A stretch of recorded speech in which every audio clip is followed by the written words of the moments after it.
Hello, and welcome to the National Association of Plant Breeders webinar series, The Science of Selections. My name is Shelby Ellis, and I will be serving as your host for the webinar. Today's presentation will be given by Professor Barry Tillman from the Department of Agronomy at the University of Florida, North Florida Research and Education Center. Dr. Tillman's research is focused on developing peanut cultivars with improved yield, grade, disease resistance, nematode resistance, and grain chemistry. The emphasis of his research group is to produce cultivars that deliver greater profits to peanut producers. Today, Dr. Tillman will be speaking about peanut breeding and genetics in his presentation, Breeding Peanuts, the Story of a Lowly Groundnut. After the presentation, you will have a chance to ask questions. We'll answer as many questions as we have time for in the question period. Now I'm going to switch control of the screen over to our speaker, Dr. Tillman.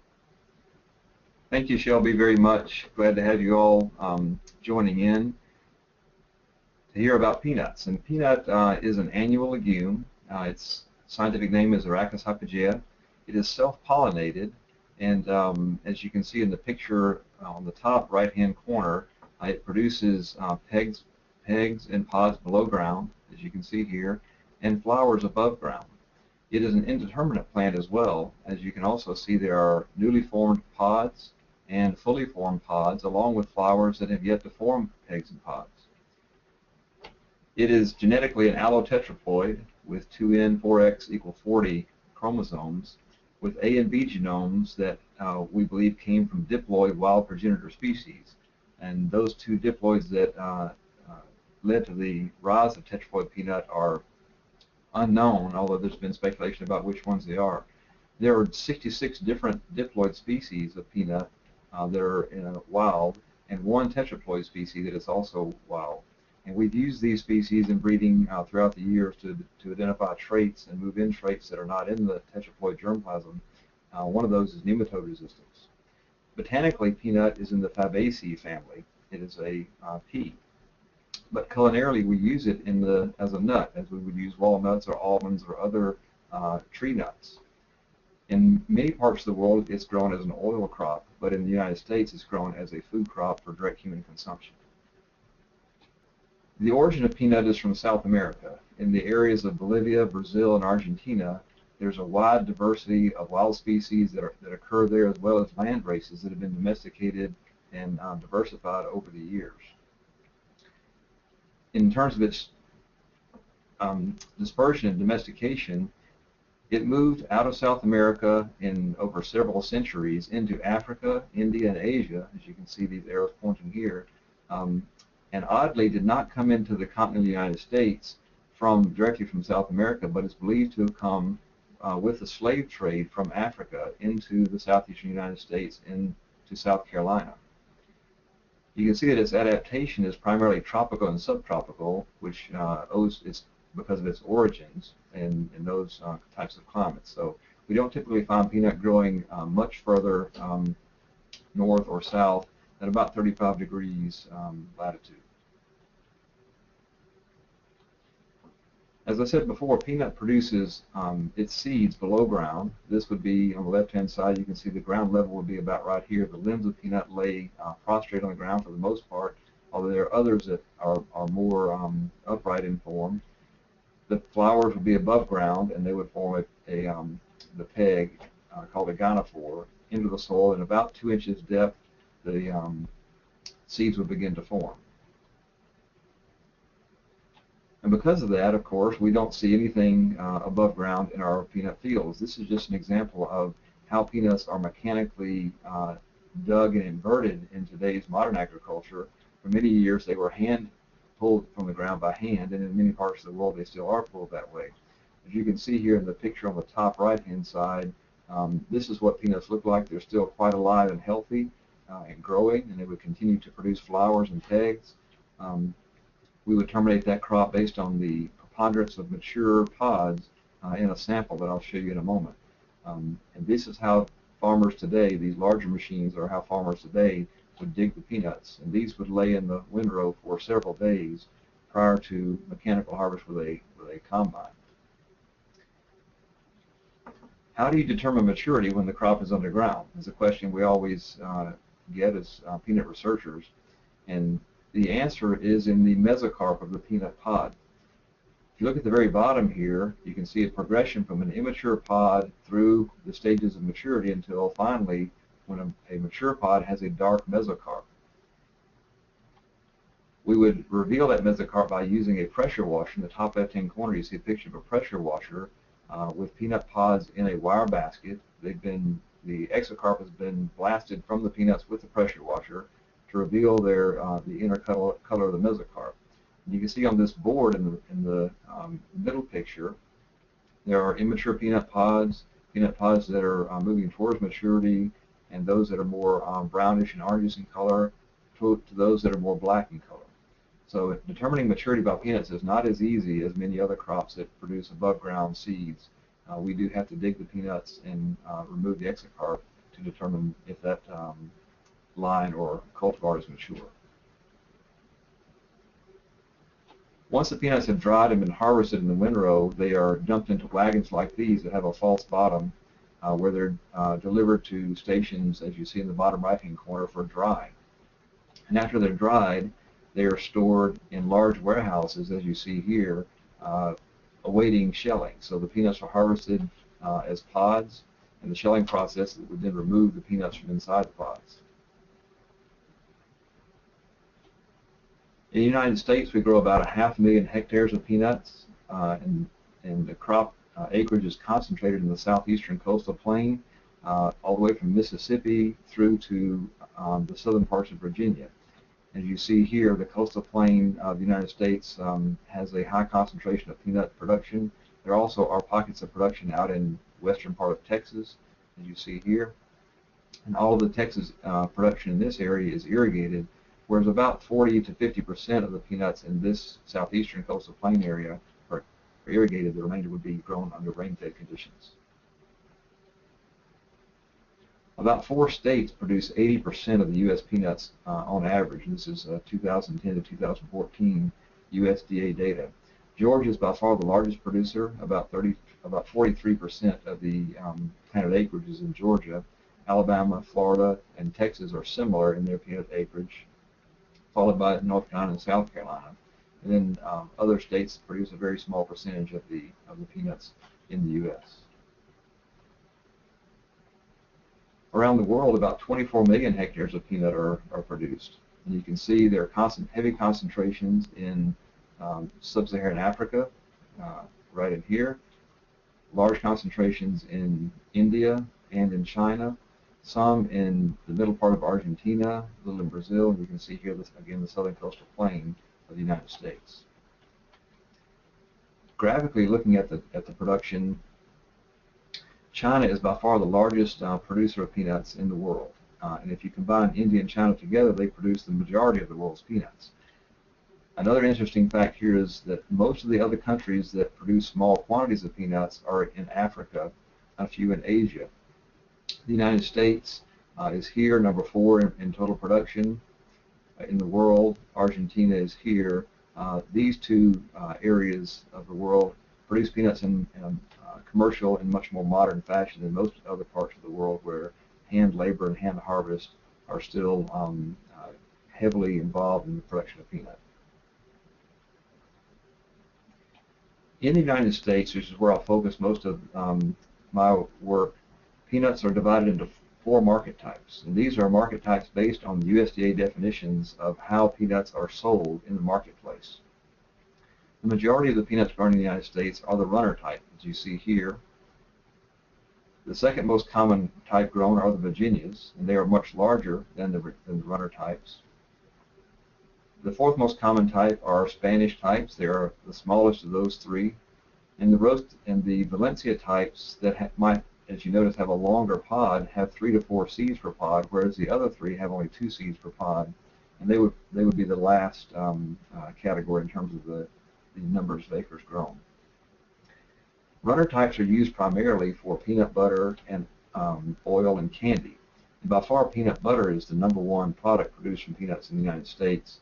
About 50% of the acreage and the production in the United States is devoted to producing peanut butter. The Virginia types are largely used for in-shell roasting, as well as the Valencia types are also used for in-shell roasting.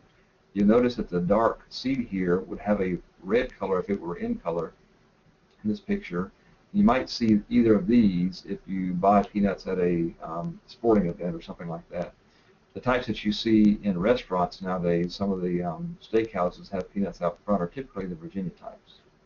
The Spanish types would be grown primarily in Oklahoma and western Texas, used primarily for candy.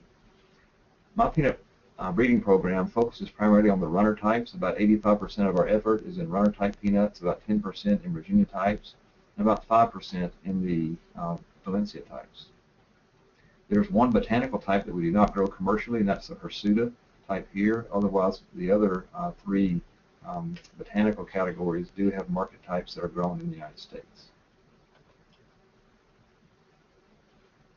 As I mentioned, peanut in the USA is a food crop, and this is just a very small smattering of all the different peanut products that you can purchase today. Peanut butter, as I mentioned, is by far the #1 product made from peanuts in this country, followed by the candy, which is a very broad category, including all of these types of candy bars and other sorts of candy snacks. Roasted in-shell peanuts would be seen in bags like this. These are the more larger Virginia types that you could buy in the grocery store or enjoy in restaurants where they provide those. And then also, of course, just roasted peanuts sold in jars like this, whole. And because peanut is a food crop in this country, it definitely has a cultural bias. We know several names. George Washington Carver is very famous for his role in peanut production and peanut consumption and use in this country. He's often credited with creating peanut butter, but that's not the case. Actually, peanut butter was patented well before he began working on it. But it has become a staple in this country. Interestingly, in other countries, however, peanut butter is not a common food item. Mr. Peanut from the Planters group is also sort of an icon in this country, and it was actually believed to be developed by two immigrants from Italy who were peanut vendors, street vendors of peanuts. It has many names: peanut, groundnut, goober. Maní is a Spanish term used in South America today, and pinder. If you're interested in reading more about the history of peanuts in the United States, this is a very good book called Peanuts, The Illustrious History of the Goober Pea by Andrew Smith. It catalogs some of the interesting stories about the people involved in peanuts. In one story, George Washington Carver was testifying before Congress because the peanut growers in the U.S. wanted to add a tariff to imported peanuts from China, which were, after World War I, were flooding into the U.S. market and decreasing the value of U.S. peanuts. He was given a 10-minute slot along with all the other panelists who were addressing the congressional committee, but he took an hour and 40 minutes to describe all of the things that he had learned about peanuts, and from that sort of became a celebrity and began touring around talking about peanuts. And that was one of the turning points in peanuts' popularity in the United States. In the United States, there are many preparations of peanut that we've already discussed. However, in Asia, peanut is used primarily as cooking oil. In China and India, most of the peanuts that are produced there are crushed for oil, unlike in the United States, where a very small percentage is crushed for oil, and usually it's just the leftovers that are not suitable for human consumption. They're also used for whole nuts, and there's a growing market in India and China for that. In South America, they can be used roasted whole or used in beverages. However, large amounts of the peanut production from South America is exported. Nicaragua and Argentina are two of the largest producers of peanut in South America and Central America, and most of their crop would be exported rather than used internally within their country. In Africa, most of the peanuts that are grown there are grown in subsistence fashion, where they're all hand harvested, and so they're used as a small cash crop or directly consumed by the families who produce them. In the United States, there are several breeding programs, and about 99% of the cultivars that we grow today are bred publicly in these universities or USDA institutions. You can see the list there from New Mexico all the way through to North Carolina State, across the entire region where peanut is grown. There are breeding programs that are actively producing new peanut varieties for use in the United States. And most of those are focusing on runner types. New Mexico State focuses primarily on Valencia types, and the Clemson and North Carolina State programs focus mostly on Virginia types. As a way of visualizing the traits that we find important in peanut, I've devised this little schematic that shows how there are several customers that a peanut variety has to satisfy. I've circled the farmer because the farmer is our first customer and in fact pays most of the bills for the breeding program. So we spend most of our effort working on traits that would satisfy the farmer. However, a farmer sells his crop to peanut shellers that then shell the crop and sell it to manufacturers which produce the candies and peanut butters and other things that we consume. And finally, the last customer are ourselves, those who eat peanut products. And each of those consumers or customers has some unique attributes of the peanut that they're interested in. The farmer is interested in seed vigor, yield, grade, and disease resistance. The sheller is interested in uniform size, something that's easy to shell, that stores well and processes well. They might keep peanuts in those warehouses for up to a year before they bring them out to shell them. The manufacturer of the products is interested in uniformity, something that they can easily manipulate in their large mechanized factories. In blanching, which is removing the seed coat, and mostly in flavor. What sells peanuts is the nutty flavor, and that's also important for the consumer. They want a flavorful product, something that's nutritious and healthy for them. We're focusing most of our attention today, and usually in most breeding programs, focusing attention on the farmer. So we measure the traits routinely: yield, grade, pod and seed size, disease resistance, and some oil quality. They're traits that we need to learn to measure better that would largely benefit other consumers of peanuts, but we'll focus mainly on the farmer traits today. Just to give you an idea of how peanut production looks in Florida, throughout the blue line here is the peanut acreage, the peanut yield. The orange line is the peanut acreage, planted acreage in the U.S., and the black line is the value of the crop. You can see that I've inserted some milestones of when certain varieties were released. Here is Flow Runner, here Georgia Green, and some new varieties that were recently released. You can see that there's been some major improvements in yield throughout the years, then sort of a stagnation after Flow Runner was released for several decades there.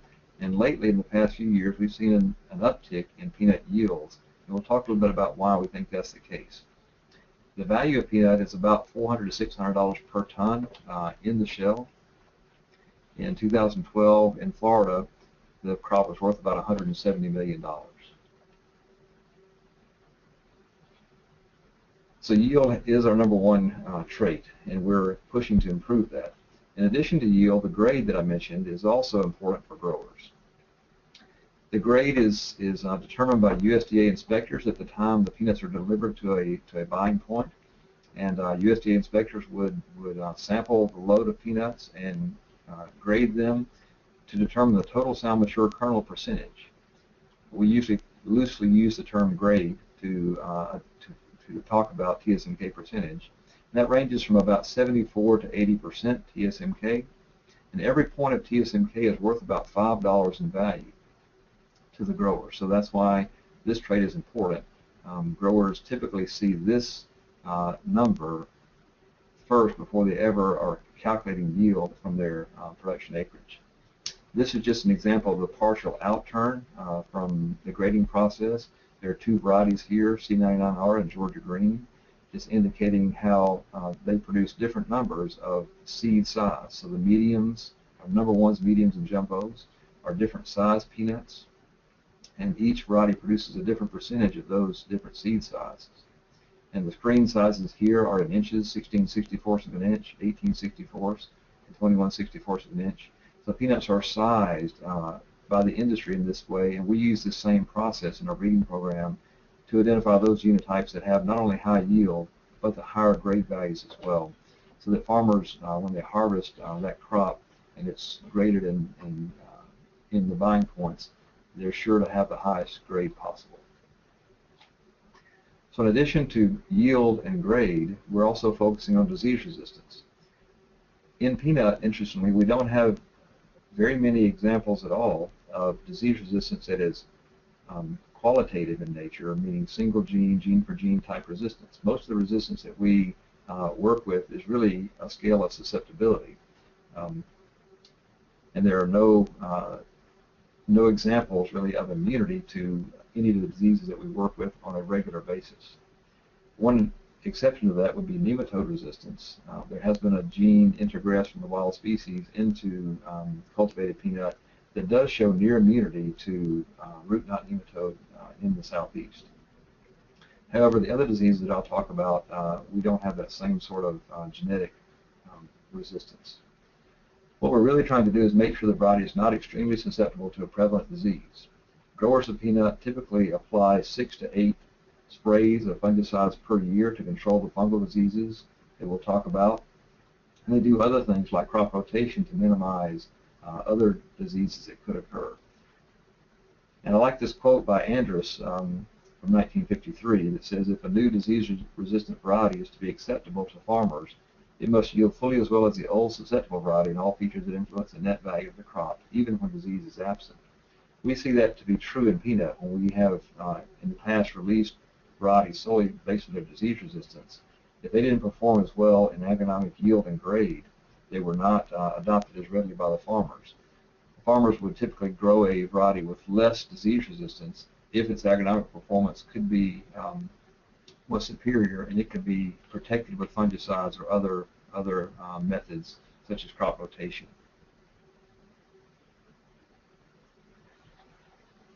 One example that's a bit of an exception to this is tomato spotted wilt virus. This disease was not a problem in the U.S. production areas until the mid-1990s. And all the varieties at that time that were being grown at that time were susceptible to the disease. And if you look at these two rows here throughout the field, those varieties would look something like this. And yield losses were occurring at a rate of 50 to 75% in severely affected fields. In that case, moderately disease-resistant varieties that would look similar to this line here, I'm showing with the cursor, came along, and those were readily adopted because of their disease resistance. We've since found varieties like these that are highlighted here that have a very high level of resistance to tomato spotted wilt virus, and we're now characterizing that resistance genetically and have identified markers for resistance to this trait that we think would be very beneficial for us in our breeding program. And this actually happens to be from the hirsuta type that I mentioned earlier that we don't grow commercially. However, we've looked at this material from a germplasm standpoint and for other traits and found that it has a very high level of resistance to tomato spotted wilt that we think would be beneficial in our breeding program over the long term. This is what the disease does to plants. It typically will stunt them from an early growth stage. It's transmitted by thrips that feed on the plants when they're just seedlings. And once they're infected like this, they never grow beyond this size. And in some cases, these plants would bear 1 or 2 pods, and that's it. In addition to the viral diseases, white mold caused by Sclerotium ralsii is a major disease of peanut. And this pathogen is ubiquitous on many crops throughout the world. It's a soil-borne pathogen that survives on sclerotia in the soil. And year in, year out, it's probably the #1 cause of yield loss from diseases in peanuts, and one of the most costly to control because the fungicides that are used to control this disease are more costly than those that are used to control the other fungal diseases that we'll talk about. Each year we inoculate plots of our advanced breeding lines. You can see here this is a plot on the left-hand side that was inoculated with the pathogen, a plot on the right side that was not inoculated. You can see how dark and void of peanuts this plot is compared to the bright pods and bright stems of this one. We can compare our varieties for their reaction to disease, and we look at it like this in this graph. We have varieties that are quite susceptible where we inoculate. They lose up to 70% of their yield, like Georgia 6G, Georgia Greener. Floron 107 would be quite susceptible to white mold in terms of its impact on yield, whereas varieties like Tough Hunter 727 and 511 lose about 40 to 50% of their yield in the same sort of scenario. So they have a better level of resistance to white mold than other varieties do. The second major fungal disease is leaf spot. You can see here in the foreground, this range here is showing some signs of defoliation, and what that looks like up close are spotting on the leaves. You can see leaves have started to drop off in size, and eventually susceptible genotypes look like this plot on the left, where there are no leaves left whatsoever, and those plants would begin to die, and the pods would begin to drop off, causing up to 40% yield loss, maybe 50% in the worst cases. And we also identified genotypes that have a better reaction to this disease in terms of their yield potential. We do that by creating a gradient of disease with fungicide sprays. The red bars are yield when there was no spray applied, yellow when 4 sprays were applied, and blue when 8 sprays were applied. The lines are the ratings for disease severity on the 1 to 10 scale on the right-hand axis. Yield is graphed on the left-hand axis. If you look at Tough Hunter 511 and Tough Hunter 297 on the right-hand side, you can see that they respond very, very rapidly to increased fungicide sprays, like most of the current varieties that we grow today do. However, there are genotypes that don't respond much at all to fungicide sprays for leaf spot in terms of yield. So we do know that there's variation for this trait as well, and we're working hard to try to identify varieties like these that might save growers fungicide sprays under the right conditions. In addition to the agronomic traits, yield, grade, and the disease traits that we just talked about, one of the traits that we work on that really benefits our consumers and manufacturers is the oil composition. The top table shows just the overall composition, chemical composition of peanut, and the oil composition is what we work on primarily, looking at the fatty acid profile. Peanut oil makes up about 50% of the peanut seed, so on a weight basis. So it's a very important component of the seeds. Peanut oil is made up of several fatty acids. 2 of the most predominant are oleic and linoleic fatty acids. In a normal oleic peanut, about 50 to 60% of the fatty acid of the oil is made up of oleic fatty acid, and about 15 to 25% is made up of linoleic fatty acid. In the late 1970s and early 80s, there was a trait discovered called the high oleic trait, governed by 2 recessive genes that boosts the oleic fatty acid to 75 to 80% and reduces linoleic fatty acid to 2 to 5%. This has been a target of breeding programs in the U.S. for many years now, and many of our new varieties that are being released today are high oleic in nature. And just to show you an example of why that's important, some work from Dr. Mazingo at Virginia Tech shows that when peanuts are roasted in shell and their peroxide value, which is a assay to determine when the peanuts become rancid, so the oils become oxidized and the off flavors or rancid flavors that we would taste when we eat them are characterized by a peroxide value of about 20. A normal oleic peanut prepared roasted in shell would reach a peroxide value of 20 in about 4 weeks after preparation. However, a high oleic peanut prepared in the same way would reach that peroxide value of 20 32 weeks after initial roasting. That gives a 28-week delay in the rancidity for that preparation. And this is the best example of a delay in rancidity due to a high oleic oil characteristic. Others, like peanut M&Ms, the rancidity is delayed by about 6 weeks. So from a manufacturer standpoint, they really want to have longer shelf life in products that would minimize the risk of having peanuts become rancid and have consumers complain about the off flavors in them. So that's why we work very hard to release cultivars that have this high oleic trait. We measure the high oleic trait with 2 methods. One is gas chromatography and the other is NIR. we switched almost our whole program to using the NIR because it's so rapid. We can test a single seed non-destructively in less than 5 minutes and know what its oleic fatty acid characteristics are, compared to the GC where we have to either injure or destroy the seed and extract the oil to measure the fatty acids. There's quite a good correlation between those two traits, where we look at the predicted oleic acid compared to the GC measured oleic acid. We have a R-square of 84%, and we're able to identify over 90% of the individual high oleics are correctly identified using NIR. We've since developed better models that are predicting about 95% of them accurately. And we scan about 30 to 50,000 individual F2 seeds with our NIR because it's a recessive trait. As soon as that is identified, it's fixed in that seed. So we scan all of our F2 seed using the NIR to identify those that are high oleic from the very beginning.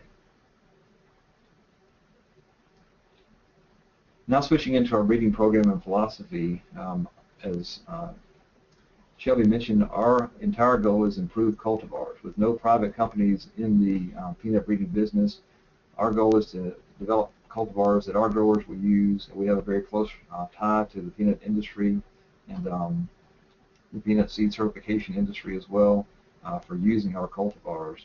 And that's true of all the breeding programs in the U.S. Our research is aimed at improving the breeding process, so using NIR to predict oil chemistry, finding ways to predict seed quality, and just improving the basic efficiency of our tasks. Also identifying new germplasm has been a strength of the Florida program for many years, and we've continued that as an example of the hirsuta line that has the high level of spotted wilt resistance. And we're looking for new germplasm that has disease resistance and other traits all the time, doing some work on transgenics and more work on molecular markers, all to feed into a breeding process to develop improved cultivars. Peanuts, as I mentioned before, are self-pollinating. The flower lasts one day. In the afternoon, around 3 to 4 p.m. in our greenhouse, we emasculate, remove the anthers from the flowers that want to pollinate the next day between 7 and 8 a.m. when the pollen begins shedding from the other plants. This is sort of a pictorial diagram of how that process works. We would identify small buds like this in the top left-hand corner that we would emasculate, and when the emasculation process is finished, the next morning the buds look like this. We tag those with a small colored wire that's wrapped around the stem. The next day we come and pollinate those with the male parent. After about a week, a peg begins to grow and the flower is affixed to the end of that peg. That's how we can be sure that we've captured the cross and don't have a self. Once that peg is long enough, we have a loop in the end of the wire that we run the peg through, and we then place that limb on the soil and station it down to the soil with another wire peg so it doesn't move. And then we wait for about 60 to 90 days for that pod to mature, and we come back and harvest. This is how all of our crosses are made. We make about 80 to 90 crosses per year in our program. We grow the F1 in Central Florida, which I'll show you in a map in a moment where that is. All the F2 seeds that result from those F1s are scanned for oleic acid using our NIR. Again, that's about 30 to 50,000 individual seeds each year. We grow the F2 and F3 in Mariana. We're not using winter nurseries. Peanut takes about 140 to 150 days from planting to harvest. And then, of course, you have to shell the crop after that to prepare for planting. So it's very difficult to have a winter nursery in peanut. And our program typically has not done that, so we're one generation per year. In order to help minimize the impact of that long generation time, we do some early generation testing. We take our F3-derived F4 individual plants and we test those for yield and grade in Citra, while at the same time we're growing that a sample of that same seed in Mariana for generation advance. And based on the data from our Citra yield tests, we will select those individual F4 plants in Mariana, and the F4-derived F5 would then go to Citra and Mariana for yield testing. So in the upper group here where it's orange in color, we're using primarily visual selection, selecting for pod, shape and size, for tomato spotted wilt virus if it occurs, and for fatty acids using our NIR.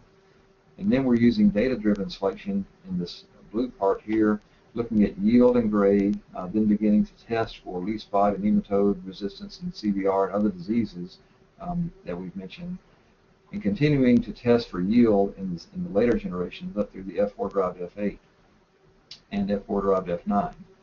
We typically make a release decision about 8 to 9 years after the initial cross. It takes about 3 years for seed production. The seed multiplication ratio in peanut is about 10 or 15 to 1. So for every pound of seed we plant, we would get back 10 or 15 pounds in return. Under the very best conditions, it can be higher than that, but that's a typical average. So we're looking at 11 to 12 years from the time we make a cross until we have a cultivar that's ready for growers to begin to evaluate.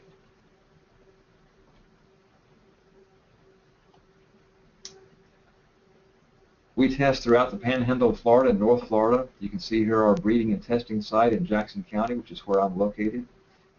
We have 40 to 45 acres of plots in this location. Also in Alachua County and Marion County, we have about 12 to 15 acres of plots there as well. Those are our two primary breeding and testing sites. We also do research in Alachua County, where University of Florida in Gainesville is located, with crop breeders working in physiology and pathology primarily, as well as basic agronomy.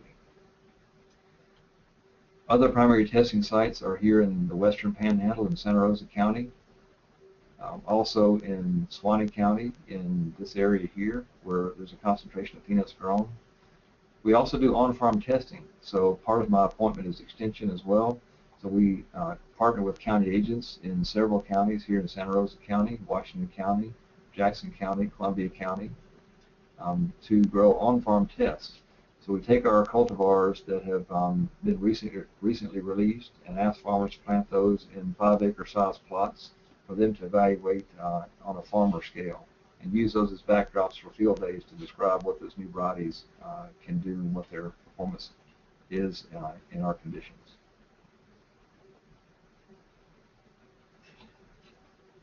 I wanted to go through an example of tomato spotted wilt virus epidemic and how it occurred in the southeastern U.S. and its impact on peanuts, and how peanut breeding was important in mitigating this epidemic. As a little bit of background, in the late 1990s, tomato spotted wilt caused about $40 million in economic loss in peanut in Georgia alone, not to mention the other states around it. And that was primarily because we were growing Flow Runner, here you see here Flow Runner and GK7 varieties on about 90% of our acreage at that time. And all of them were very susceptible to tomato spotted wilt virus. So we had no resistance in the field at that time.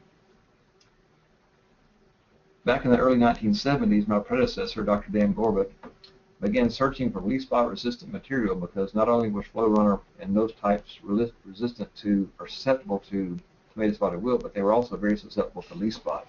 He identified a plant introduction called PI 203396 that had resistance to leaf spot. He crossed that with Flow Runner, which was a common parent of the day because of its dominance in the market. In 1984, he released the cultivar Southern Runner that had resistance to leaf spot from the PI 30396 and excellent yield and grade, but it was also late in maturity. It actually never became a cultivar that was grown to any large extent. However, it was crossed with Sunbelt Runner in 1985 at the University of Georgia, and later Georgia Green was released in 1995. No one really realized it at the time, but in addition to the leaf spot resistance that PI 203396 carried, it also had some moderate resistance to tomato spotted wilt virus. Georgia Green was released in 1995. It possessed some resistance to tomato spotted wilt virus, and because of that, it became the dominant cultivar grown in the southeast, displacing Flow Runner and other cultivars like it, primarily because of its resistance to tomato spotted wilt, which it owed to the resistance from a plant introduction that was crossed in the 1970s.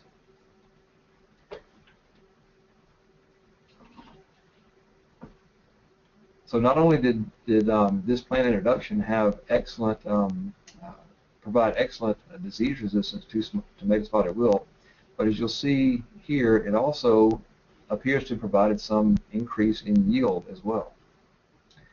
There was a step change in the 1970s in terms of yield. We were increasing yield with the varieties that we were growing at the time, but when Flowrunner was released in 1970, it increased yields alone, just the cultivar by itself, by about 20 to 25%. That's why it was so dominant for about 25 years prior to the release of Georgia Green and the incidence of tomato spotted wilt that caused Flowrunner to go out of favor and Georgia Green to come into favor. Yields increased slightly during the Georgia Green era, and today we are growing primarily Georgia 06G, and these cultivars here would make up about 90% of our peanut acreage in the southeast. And you can see here that yields have continued to climb, and for the past 3 years we have been around 4,000 pounds per acre, which is setting new state yield records in Alabama, Georgia, and Florida. So the question comes up, why are we seeing these increases? What are the contributing factors to the yield increases that we've seen recently in peanut? Of course, we can go back to the 1960s and look at what happened. New pesticides were introduced that really helped to control the fungal diseases that were occurring. There were new agronomic techniques instituted. Rotation was noted as a major key to peanut production. Peanut is usually rotated with corn and cotton in this part of the world, and with good rotation, peanut yields can double compared to no rotation at all. Yields were stagnant during this period of time from 1975 to 1996. You can see here, quite stagnant. We were growing all the same varieties, Flowrunner. We were using similar pesticides and as well. And there was also some political implications. The Farm Bill discouraged crop rotation because growers that had a base of peanuts and would be paid based on peanut production would be better off planting more of their acres to peanuts than to other crops that were less profitable. But since 2000, we've seen an increase in yields as well. And what's occurring there, I believe, are improved pesticides, improved crop rotation. Varieties are certainly contributing factors, and we'll focus on that. Also politics. The 2002 Farm Bill improved crop rotation and expanded production areas to new areas where land had not been grown in peanuts before, and it was very productive. However, I think one of the biggest factors is variety. This is a little bit difficult for you to see, but the point is that there are 13 plant introductions that have been used in peanut breeding and which form the foundation of the genetics which we use today. The example I mentioned before used PI 203396, and that's here. You'll notice that I've highlighted in sort of a blue diamond all the cultivars that have descended from PI 203396 in some fashion or the other. And you can see how many of them there are. And in fact, those that are in the green diamonds here and the shaded area make up about 80 to 90% of our peanut production today. And most of the new varieties that are being released today in the southeast trace their lineage back to PI 203396 in some form or fashion. Looking at that in table form, we can see that as a parent, PI 203396 has been used as a parent for several cultivars here, as a grandparent in the pedigree of other cultivars, and a great-grandparent in this group of cultivars, and these that are circled are about 90% of our southeastern acres today. They also have C99R as one of their parents, which you notice is a descendant from PI 203396. So, in summary, the use of this one plant introduction has yielded better disease resistance in our varieties and appears to improve yield potential as well. It's created more variation in seed size and seed vigor. These are things I didn't show you, but we have very good evidence to show how the seed size and seed vigor has changed, in some cases negatively, as a result of this PF being used and being predominant in our cultivars today, and much more variation in maturity than we ever used in the past. So it's an interesting case study in how plant introductions and their use has improved disease resistance and yield potential in peanut. and I do think that that will continue to be the trend in peanut for the future. And that's a good segue into our NAPB annual meeting, which has a topic of identifying and utilizing genetic diversity. The meeting is July 27th through the 30th in Pullman, Washington. I encourage you to go to our website and register for the meeting and attend. The registration deadline is coming up in about 2 weeks, June 1st. And with that, I will close. And Shelby, if there are any questions, I'll be glad to try to answer. All right, great. Well, thank you very much, Dr. Tillman. So now we have some time to answer a few questions. For those of you who missed the beginning of the presentation, you can use the question box on your screen to type in questions and hit return. If your question box is closed, you can click the small triangle next to the word question to open it. So I'll read some questions out loud, and Dr. Tillman will have time to answer as many as we have time for. So we have a few questions coming in already. I guess starting from the top of the presentation, getting back to determining maturity, when farmers or when you're in your own program, do you do a partial dig of some of the peanuts to decide if the whole rest of the field is mature? Very good question. Of course, it's impossible to dig every single plot. That we're dealing with thousands of plots and thousands of genotypes at any one time, so it's impossible to look at all of them. So what we do is we use a couple of methods. One, we do dig up a partial border row that's next to the test, planted next to the test, so that we can gauge the maturity of the crop as a whole, because it does vary from season to season. We also are using some new tools that have been developed recently, using growing degree days to predict the maturity based on the average daily temperature and the irrigation. We can predict quite closely when the crop will be mature. And we group our genotypes into tests based on their maturity, so that as much as possible we're harvesting them at optimum maturity as a group. In some cases, we'll dig differentially. If we know that we have some late maturing genotypes mixed in with earlier maturing types, we'll dig at least twice, maybe 3 times through the test. But I do try to minimize that as much as possible by grouping them together and utilizing the whole scrape method or the pod blast method, as well as the growing degree method, to determine when optimum maturity would be. Okay. So also early on in the presentation, you had a figure showing production both in the U.S. and in the world for different peanut growing regions. In the U.S., there was a difference between harvested acreage and production. What do you think is the primary reasons for the differences between those two in that graph? That's a good question as well. I'll try to find that graph so we can look at it together. Is this the graph? Yep. Okay. So if you'll notice, there are in a lot of cases, the harvested acreage and the production lines, bars, are similar in height. However, in Argentina, the United States, and China, our production, the production is higher than the acreage. And basically, what I think is occurring here, these are areas of the world where mechanized production is common, as well as use of fungicides and other crop inputs to control weeds and diseases is common. And so basically the yields here are 2 to 3 tons per hectare, compared to other places where it's maybe a ton per hectare.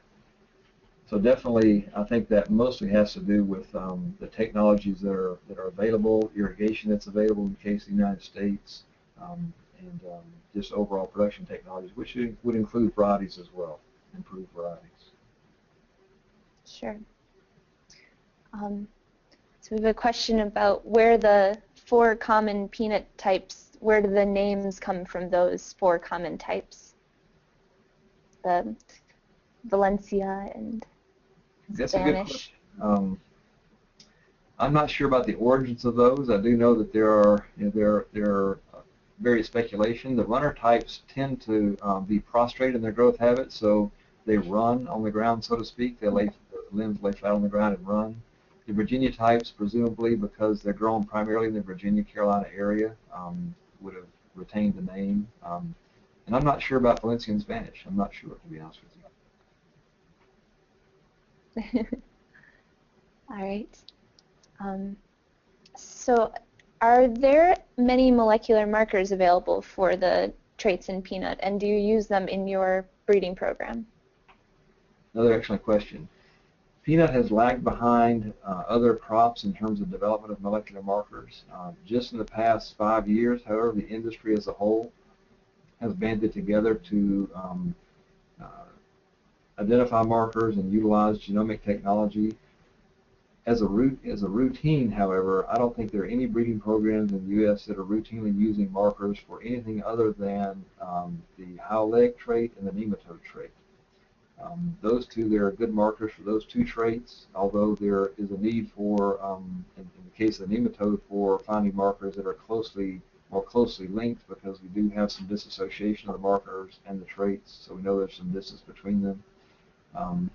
But as a routine matter, no, we don't use markers very much.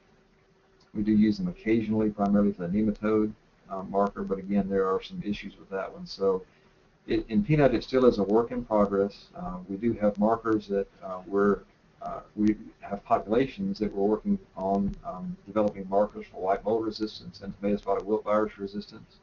And we think in the case of TSWV, we'll have good markers that we can use for maybe identifying that high level of resistance that was identified in the hirsuta types from those markers. And so I'm excited about that possibility. Certainly there's a cost associated with that, but there's also a lost opportunity cost in the case of diseases like spotted wilt that don't always present themselves in a way that is selectable. The environment is not always conducive to selection of that disease, so we need markers that we can use in the absence of the disease to identify and carry through genes that will provide resistance. Sure. Great. So concerning peanut allergies, is there any way or efforts for breeding hypoallergenic peanuts, or is that solely a problem on our end? Yeah, there have been attempts at breeding peanuts that are hypoallergenic. Philosophically, I guess my approach to this has been that the peanut is about 25% protein on a weight basis. The proteins are typically what cause the allergic reactions, and it's a very severe reaction, often life-threatening for people who have that severe allergy to peanut. And if we were to, and we've identified some of the major proteins that cause the allergic reaction, and we know which ones those are. However, eliminating those means that they would be replaced by something else that might cause allergies in other people that may not be allergic today. So I think our best approach at mitigating the allergy is on the human side. There's been much better evidence that we can immunize people or even change the habits of young mothers who are avoiding peanuts. It's been shown that in countries where avoidance is practiced, there is a much higher incidence of children with allergies to peanuts than in countries where avoidance is not practiced. In fact, they do the opposite and try to introduce peanuts earlier in the diet of infants. So there's been much more progress made on the human side of mitigating that than on the plant side of breeding for peanuts that would not. And I think it would be a difficult thing for any peanut product to be labeled as hypoallergenic from the beginning. I don't know that anyone would be able to take that risk. Sure. So does your program focus at all on breeding for reduced aflatoxin? Or I guess just, yes, is there any aspect of the breeding program focused on aflatoxin resistance? Not in my program. And interestingly, the Aspergillus fungus that produces aflatoxin is not necessarily a pathogen of peanut other than at the early seedling stage. So while there is some evidence for reduced infection in peanut, it's not at all something that is a real yes or no type answer, that if we have a certain gene or two or three we would have reduced aflatoxin contamination. So I don't breed for that. I don't know of any other breeding programs in the U.S. that routinely breed for that, resistance to that trait. It is a major factor in trade. The United States has and the European Union have strict standards for aflatoxin contamination in peanuts as well as other crops. And largely, I think peanuts grown under irrigation or in more humid climates where rainfall is more abundant typically avoid the aflatoxin contamination problem. And we just haven't seen the issue. It's a big issue in Africa for sure. And I know that ICRSAT is working on genotypes that would have less aflatoxin. So there are efforts underway around the world, but here in the U.S. it's not as big of an issue as other parts of the world. So it seems like at least sometimes in peanut butter, or you read about it, that there seems to be big surpluses or voids of the peanut product. So are there surpluses? Like, how does storage factor into what is available? How long can you store peanuts for, and how long do people stockpile them? Sure, yeah. Peanuts do not store very well for a long period of time. I think maybe 18 months is about as long as peanuts would be stored for, on a regular basis. So certainly the peanut manufacturers and peanut shellers want to have relatively fresh crop. So they are stored. I think our shellers, one of our shellers told me a couple of weeks ago that they will be finished shelling the 2014 crop by August of this year, and will be ready to receive the 2015 crop, which will begin coming in September, October of this year. So typically it's a year to 12 to 18 months of storage before they would then probably be moved into a oil crushing type facility instead of into more food uses. Okay. We have a question if there are different maturity groups, as in soybean. No, they're not maturity groups as in soybean. There are variations in maturity, but we don't see the effect of day length at all in peanut. It's just indeterminate because of the way that it grows and flowers. And so we do have maturity that might range from the Valencias are quite early, maybe 95 days from seed to seed maturity, and some of the runners are up to 160 days in seed to seed maturity. So there is a full range, but they're not discrete categories, I guess I would say. We have found it difficult to really categorize, and because peanut is requires such a long season anyway, farmers typically shy away from anything later than our typical full season varieties that require about 140 days in the southeast from planting to harvest. So what would you say some of the greatest barriers are from using wild germplasm in your breeding program? Yeah, we don't use the wild germplasm. We do not use the diploids at all. That is quite a difficult task. There are scientists who have spent their entire career developing amphiploids from diploids, in other words, crossing two diploid species and doubling the chromosome numbers to be able to create a tetraploid that will be cross-compatible with tetraploid peanut that we cultivate. And they've been successful in doing that, but it's a long process. And a program like mine aimed at commercial cultivars doesn't have the resources really to do that. But there is a rich diversity in tetraploid peanut that we've really yet to explore. The USDA collection has about 8,000 accessions of tetraploid peanut, many land races from South America that we've really never crossed with or even characterized. So I do think that there is potential in both the diploid and the tetraploid species, and we've focused more on the tetraploid sort of germplasm collections that aren't necessarily wild species, but certainly have a reservoir of useful genes in them that we have yet to tap into as a community, for sure. That's Certainly. Now I have time for one more question here. Has anyone been looking into developing a protocol to produce dihaploids or double haploids? It's a good question. I have not. I have not here. I'm aware of that in other crops, but and I don't know of anyone who is working on that. So, would love to know if we could, but would require some research that, as far as I know, is yet to be conducted. Great. All right. Well, I think that we have run out of time for our allotted period, but I'd like to thank everyone for your questions.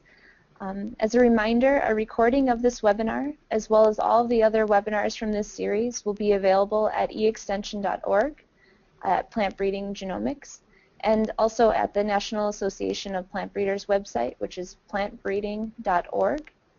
You'll also be able to find out more information regarding the upcoming NAPB conference at plantbreeding.org. I encourage you to go there and check it out.